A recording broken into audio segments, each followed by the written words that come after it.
আসসালামু আলাইকুম সবাইকে লিজেন্ডস পরিবারের পক্ষ থেকে স্বাগতম এই অনলাইন ক্লাসে। তো আমি মোহাম্মদ কামরুল হাসান, বুয়েটে কেমিক্যাল ইঞ্জিনিয়ারিংয়ে পড়ছি। তো আজকে আমরা যেটা করব সেটা হচ্ছে যে ঢাকা ভার্সিটির ম্যাথ এমসিকিউ সলভ করব। হ্যাঁ, তো আমরা প্রথমে থিওরির দিকে যাব আর হচ্ছে যে ওই অনুযায়ী প্রশ্নগুলো সলভ করে ফেলব। তো ঢাকা ভার্সিটির প্রথম কোয়েশ্চেন যেটা ছিল সেটা ছিল ম্যাট্রিক্স থেকে। তো একটা ম্যাট্রিক্স দেওয়া আছে হচ্ছে a 3 - 4 2 - 3। তো আমাকে বের করতে বলছে যে হচ্ছে ডিটারমিনেন্ট অফ 2a ইনভার্স। হ্যাঁ, তো আমরা ইনভার্সের থিওরিটা কীরকম জানতাম যে একটা ইনভার্স মানে হচ্ছে যে adjoint of a divided by হচ্ছে ডিটারমিনেন্ট অফ a।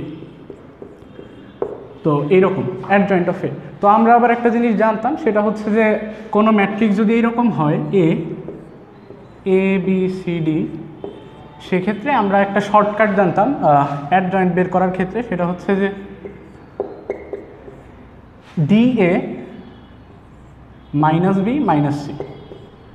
জাস্ট হচ্ছে যে আমরা যেটা করব সেটা হচ্ছে যে এটা শাফল করে দিব DA আর এর আগে -B - C করে দিব। এটা করলে আর কি আমরা যে অ্যাডজয়েন্ট ম্যাট্রিক্সের যে সূত্রটা ছিল, মানে ম্যাট্রিক্সের সহগুণকগুলো দ্বারা গঠিত ম্যাট্রিক্সের ট্রান্সপোজ ম্যাট্রিক্সকে অ্যাডজয়েন্ট ম্যাট্রিক্স বলে। তো ওইটারই আর কি শর্টকাটটা ছিল এইরকম। তো আমাদের অ্যাডমিশনের জন্য একটু শর্টকাটলি সব কিছু শিখতে হবে। যাই হোক, আমরা এইভাবে এখন এই প্রশ্নের সলভটা করি।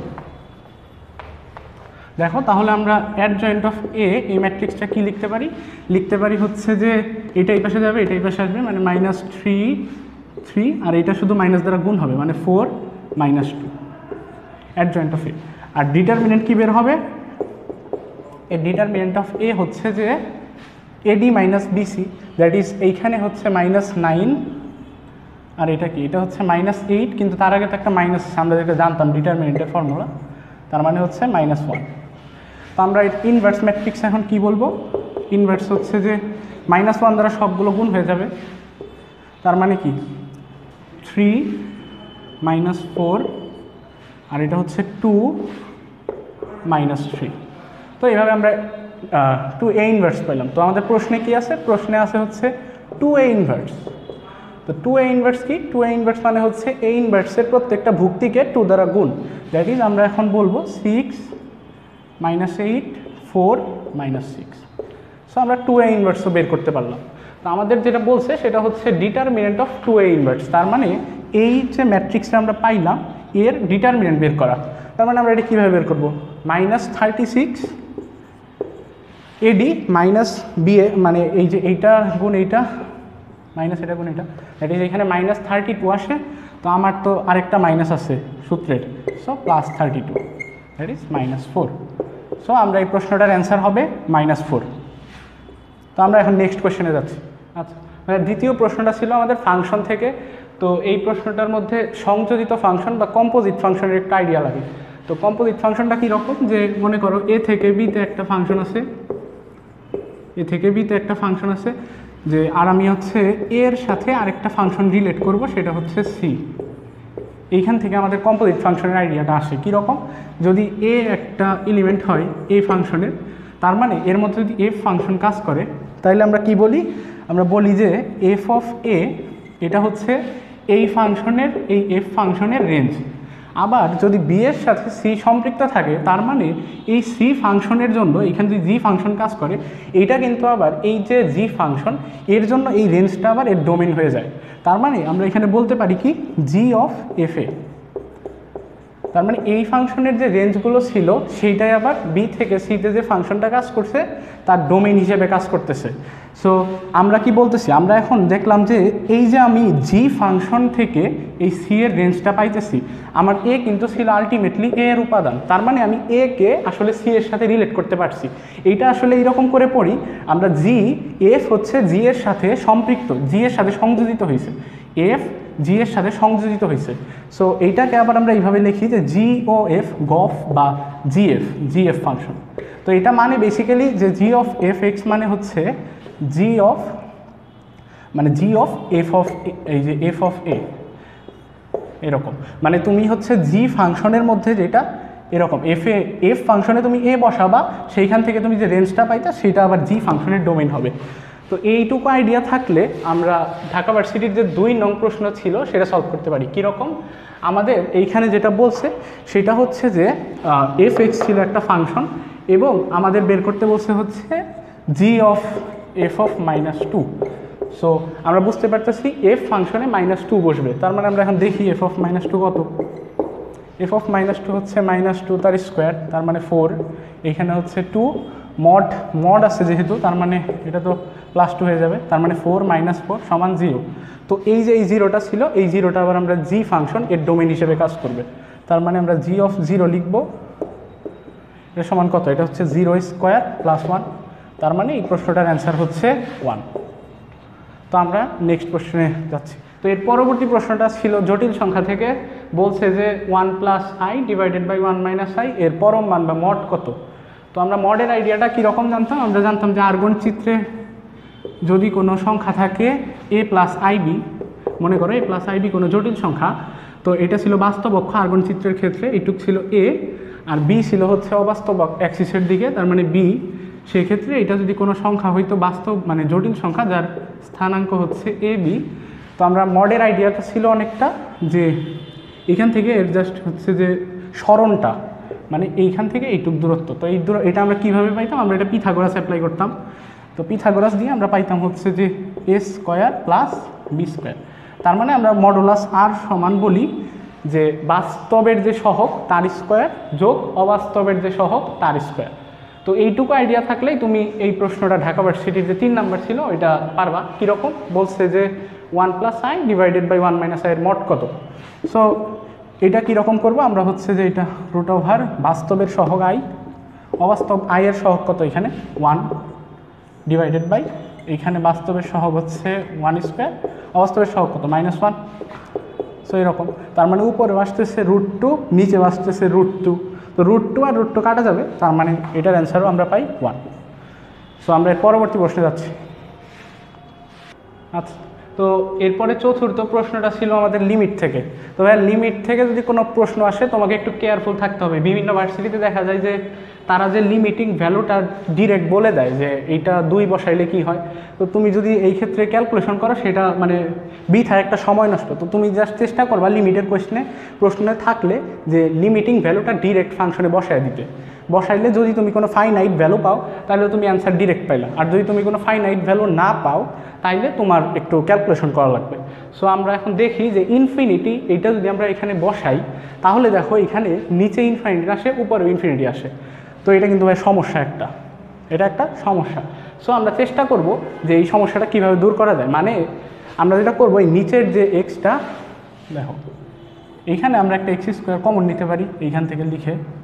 তো x² যদি কমন নেই কী থাকে? এখানে 1 + 2/x আর নিচে -x।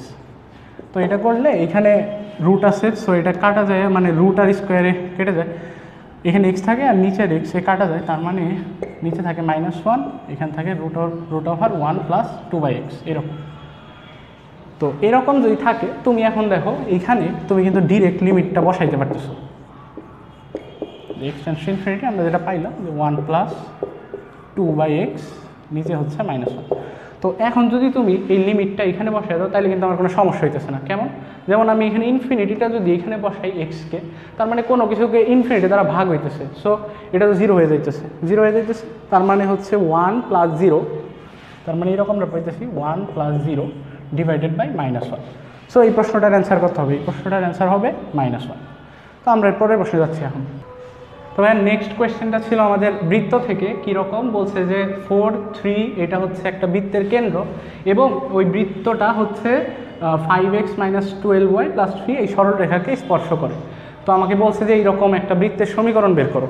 তো আমরা বৃত্তের যে বেসিক সমীকরণ ছিল এটা কীরকম ছিল দেখো, যদি কোনো বৃত্তের কেন্দ্র দেওয়া থাকে, মনে করো এইচকে কেন্দ্র দেওয়া আছে, সো তুমি এইখানে যে আর ডিস্টেন্সে মানে আর যদি তার রেডিয়াস হয় সেক্ষেত্রে আমরা বৃত্তের লোকাসের উপর যদি কোনো পয়েন্ট পাইতাম xy, তো বৃত্তের ইকুয়েশনটা আর কি এইভাবে আসতো। আমরা বলতাম যে এর দূরত্বের সমীকরণটা কীরকম? দূরত্বের সমীকরণ হচ্ছে x - h তার হোল স্কোয়ার যোগ y - k তার হোল স্কোয়ার সমান r²। তো আমরা এইভাবে তারপরে হচ্ছে যে এটা হচ্ছে আর, রেডিয়াস আর। আর তুমি যদি এরপরে স্কোয়ার করতা তাহলে আর কি আমরা বৃত্তের ইকুয়েশন পাইতাম এক্স মাইনাস এইচ তার whole square plus y minus k তার হোল স্কোয়ার যোগ আর স্কোয়ার। তো এটাই কিন্তু আমাদের বৃত্তের যে বেসিক ইকুয়েশন ছিল এটা। তো আমাদের আরেকটা থিওরি জানার লাগে এই প্রশ্ন সলভ করতে কীরকম, সেটা হচ্ছে যে যে কোনো একটা পয়েন্ট থেকে ওর একটা সরল রেখার লম্ব দূরত্ব কীরকম। এটা যদি আমরা কোনো পয়েন্ট বলি এম এন, আর আমাদের যে সরল রেখাটা থাকে হচ্ছে l x plus m y plus c equals to 0, তো আমরা যেটা বলতাম যে এইখান থেকে যে এটা লম্ব দূরত্ব সেটা যদি হয় ডি, আমরা ডি এর সমীকরণ কীরকম জানতাম, আমরা ডি সমান জানতাম হচ্ছে যে মডুলাস অফ জাস্ট হচ্ছে যে এইটা এই পয়েন্ট দ্বারা এই সরলরেখা সিদ্ধ করে দিব ডিভাইডেড বাই এক্সের সহগের স্কোয়ার যোগ ওয়াইয়ের সহগের স্কোয়ার এবং তার উপর একটা স্কোয়ার রুট আছে। কীরকম এটা, সেটা হচ্ছে তোমার এল এম যোগ এম এন। আচ্ছা এখানে এমটা টেক্সট হয়ে গেছে, আমি যেটা করলাম সেটা হচ্ছে যে সি দিলাম, ডি দিলাম, এটা এ দিলাম, এল x plus A Y plus C. তো এখন কী করবো আমরা হচ্ছে এন এ করবো প্লাস সি রুট ওভার এল স্কোয়ার প্লাস এ স্কোয়ার, এল স্কোয়ার প্লাস এ স্কোয়ার। তো এটা ছিল যে কোনো একটা বিন্দু থেকে কোনো একটা সরল রেখার উপর অঙ্কিত মানে জাস্ট হচ্ছে লম্ব দূরত্ব। তো এই রাশিমালাটা আমরা জানতাম হচ্ছে এইরকম ডি সমান এল এম, আমরা জাস্ট হচ্ছে এই পয়েন্ট দ্বারা এই সরল রেখাটা সিদ্ধ করব ডিভাইডেড বাই এক্সের সহগের স্কোয়ার যোগ ওয়াইয়ের সহগের স্কোয়ার, তার উপর একটা রুট আছে স্কোয়ার রুট। সো এইটুকু জানলে ঢাকা ভার্সিটির যে 5 নম্বর কোয়েশ্চেন ছিল সেটা আমরা সলভ করতে পারি। কীরকম, আমাদের কিন্তু কেন্দ্র দেওয়া আছে, আমরা যেটা জানি না সেটা হচ্ছে যে রেডিয়াসটা জানি না বৃত্তের। তো রেডিয়াস সম্পর্কে আমরা এইখানে আবার জানি একটা স্পর্শ করছে বৃত্তটা। তো বৃত্তটা যদি এই রেখাকে স্পর্শ করে তার মানে আমরা কি বলতে পারি যে 4-3 এই বিন্দু থেকে আমরা জানি হচ্ছে যে যে কোনো তুমি যদি কেন্দ্রগামী সরল রেখা নাও স্পর্শকের সাথে তাহলে সেটা অবশ্যই লম্ব হবে। তো আমরা যদি এইটুকু জানি তাহলে কি করব, আমরা জাস্ট হচ্ছে যে এই সরল রেখার সমীকরণ 3 = 0 তো আসে। এখন আমরা রেডিয়াস আর এর মান বের করবো। আর এর মানটা কেমন, মডুলাস আমরা কি বলছিলাম এই পয়েন্ট দ্বারা এই সরলরেখা সিদ্ধ করব, তার মানে 4 এক্সে বসাবো 3 ওয়াই বসাবো, তার মানে এখানে আসে কি 20 মাইনাস 3 × 36 36 প্লাস 3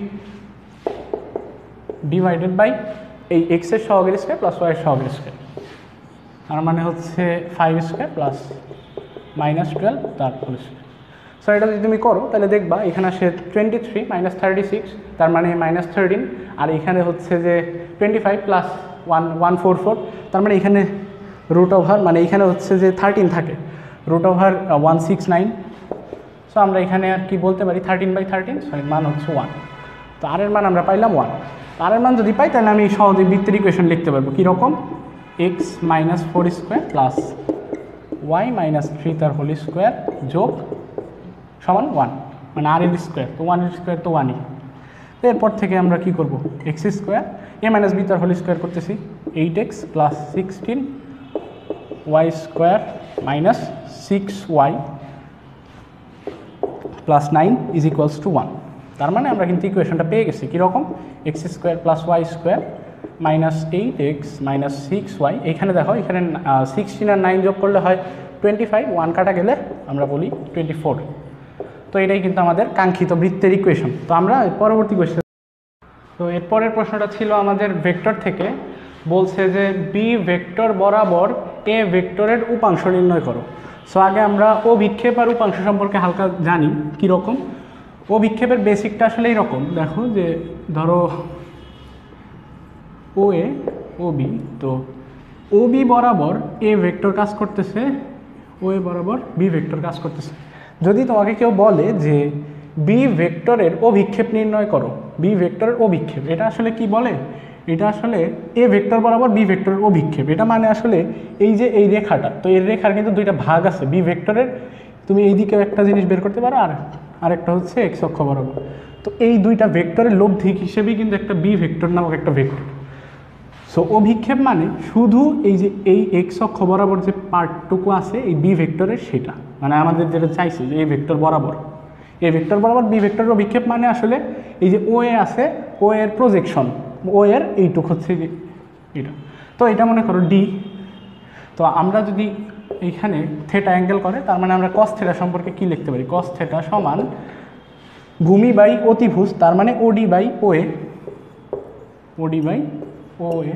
আচ্ছা, এখানে ও ডি, তো ওডি বাই ও এ, তার মানে ওডি আসলে কি? ওডি আসলে ও এ কস থেটা, দ্যাট ইজ আমরা বলতে পারি বি কস থেটা। ও এর মান আবার আমরা জানি বি,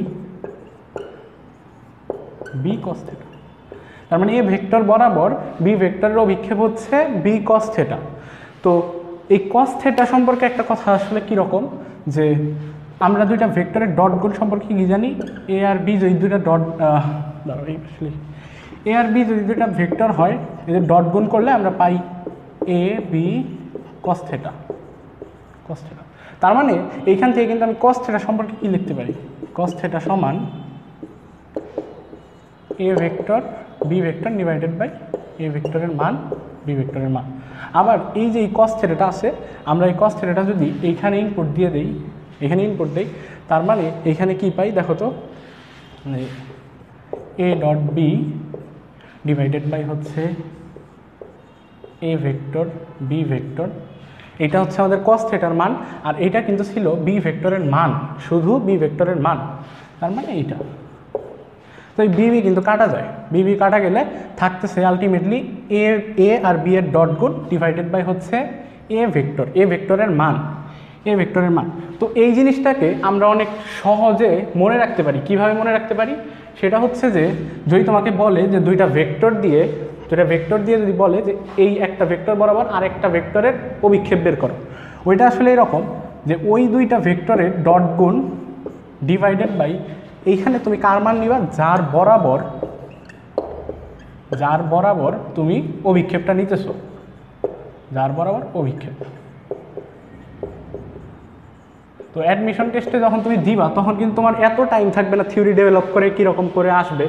তো বেসিক্যালি তুমি যদি এইভাবে জিনিসটা মনে রাখো যে যার বরাবর অভিক্ষেপ, তখন কিন্তু তোমার আর টাইমটা নষ্ট হবে না, যে অনেক তাড়াতাড়ি এটা তুমি সলভ করতে পারবা। কীরকম? যে বলছে যে ভেক্টর বরাবর জাস্ট হচ্ছে অভিক্ষেপ, তার মান আমরা নেই। আবার অভিক্ষেপ আর উপাংশের মধ্যে পার্থক্য কী ছিল?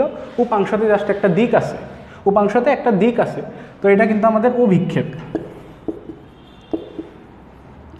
আর উপাংশের ক্ষেত্রে কথাটা ছিল এই যে তুমি যে অভিক্ষেপটা নিতেছো, এইটা আসলে কার দিকে, এই দিকটাও কিন্তু তোমাকে দেখাইতে হবে।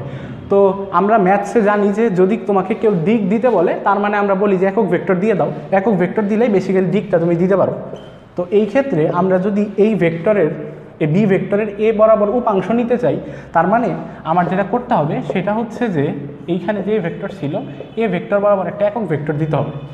তো একক ভেক্টর দিলেই কিন্তু আমরা উপাংশটা পাইতে পারি। দ্যাট ইজ এইখানে যেটা আছে অভিক্ষেপের রাশিমালা, আমরা যদি এইখান থেকে উপাংশতে আসতে চাই, মানে আমাদের সব কিছুই সেম থাকবে, শুধু এই বরাবর একটা একক ভেক্টর, মানে এই রাশিটা পুরা থাকবে এখানে। আর একক ভেক্টর কী লিখবো আমরা? এই যে যার বরাবর অভিক্ষেপটা ছিল তার বরাবর একটা একক ভেক্টর, যার বরাবর অভিক্ষেপটা ছিল তার বরাবর জাস্ট একটা একক ভেক্টর।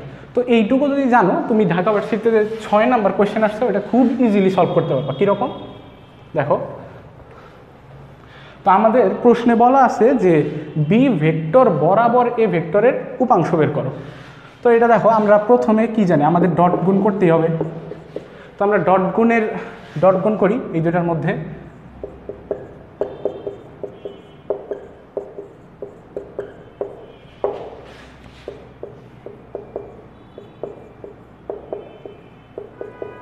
তুমি যদি এ আর বি এর ডট গুণ করো, তার মানে ডট গুণের ফর্মুলা কি বলে? আই এর সাথে আই গুণ করো, জে এর সাথে জে গুণ করো, কে এর সাথে কে গুণ করো, আর বাদ বাকি সবাই ভ্যানিশ, মানে cos 90 হয়ে যায়।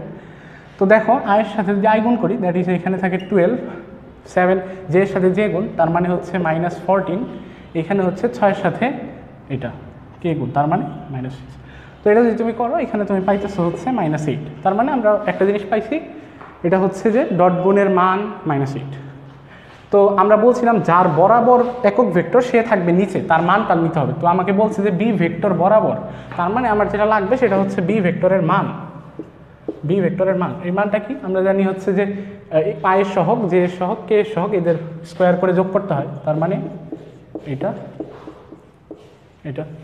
তো এখানে কি লেখা যায়, এখানে হচ্ছে 36 যোগ 49 যোগ 36, তো এখানে হচ্ছে 72 আর 49 যোগ করলে এটা হয় হচ্ছে 121, তার মানে এরকম। তো তুমি কিন্তু উপাংশটা এখন পারো, অভিক্ষেপটা তুমি বের করছো, সেটা হচ্ছে যে -8 ডিভাইডেড বাই 121।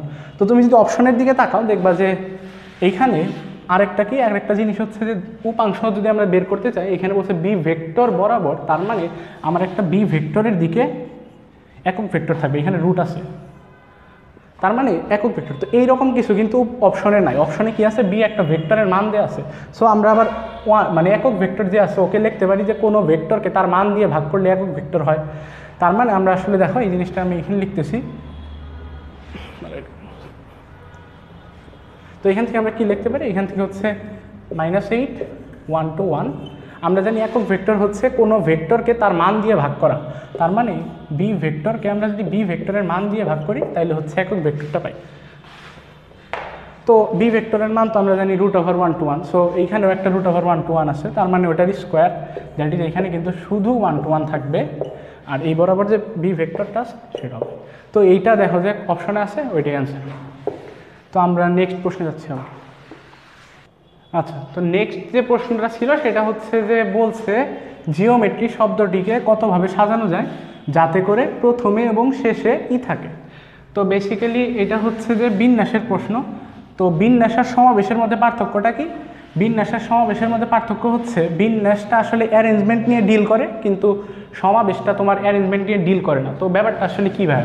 ব্যাপারটা হচ্ছে মনে করো তোমার একটা বক্সে ABCD 4টা টার্ম আছে, তোমাকে বললো যে ভাই তুমি এইখান থেকে যে কোনো 3টা নাও।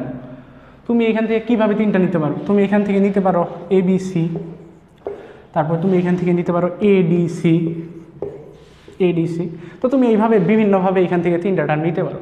তো ওইটা আমরা যেই সূত্রের মাধ্যমে পাই সেটা হচ্ছে আমরা জাস্ট মনে করো তোমাকে বললো যে তুমি n সংখ্যক টার্ম আছে, n সংখ্যক টার্ম তোমার এই পাত্রে আছে, যদি এখানে n এর মান 4, আমরা যদি জেনারেলাইজ করে পড়তাম তাহলে ব্যাপারটা ছিল NCR।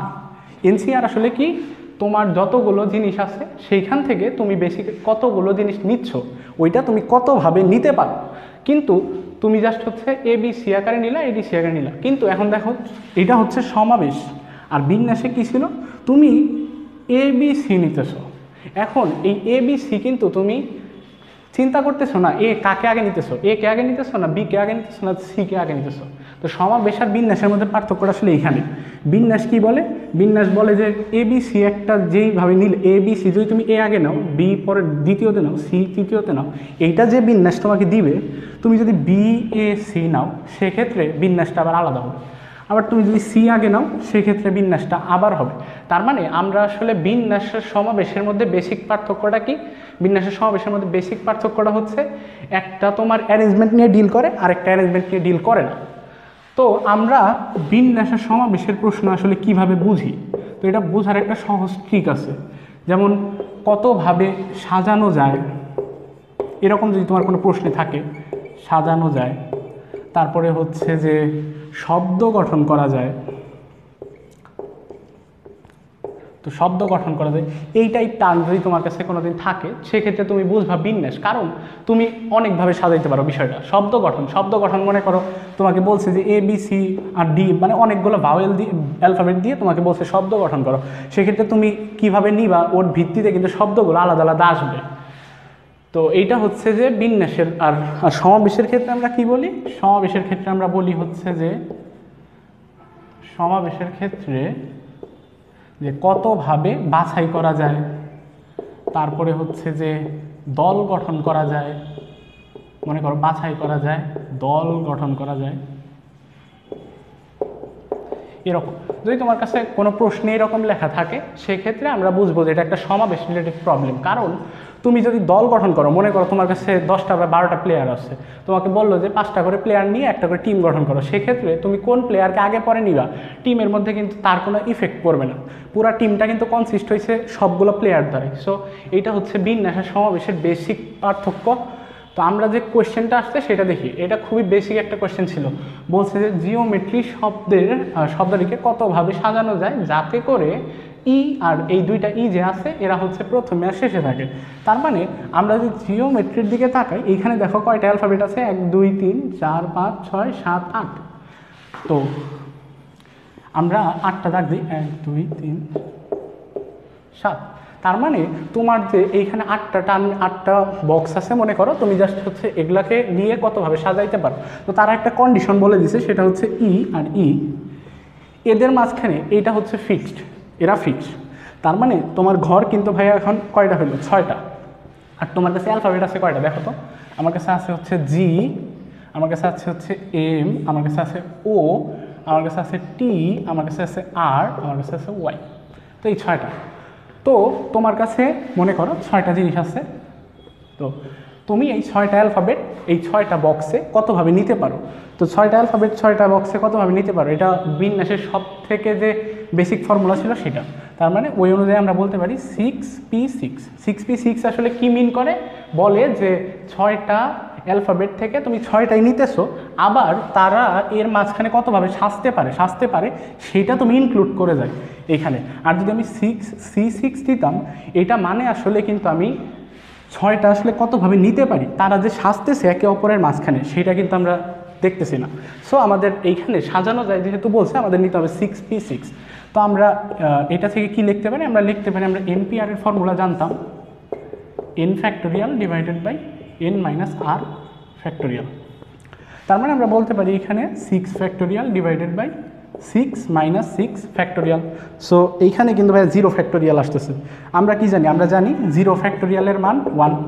তার মানে আমরা বলতে পারতেছি 6 ফ্যাক্টোরিয়াল ডিভাইডেড বাই 1। আর 6 ফ্যাক্টোরিয়ালের মান তো তুমি জানো কীরকম, এটা 6 × 5 × 4 × 3 × 2 × 1। তো তুমি যদি এগুলো গুণ করো, তার মানে 5 6 30, তারপরে হচ্ছে 4 5 20, আর হচ্ছে 360 দুগুণে 720। তার মানে অ্যান্সারটা হচ্ছে 720।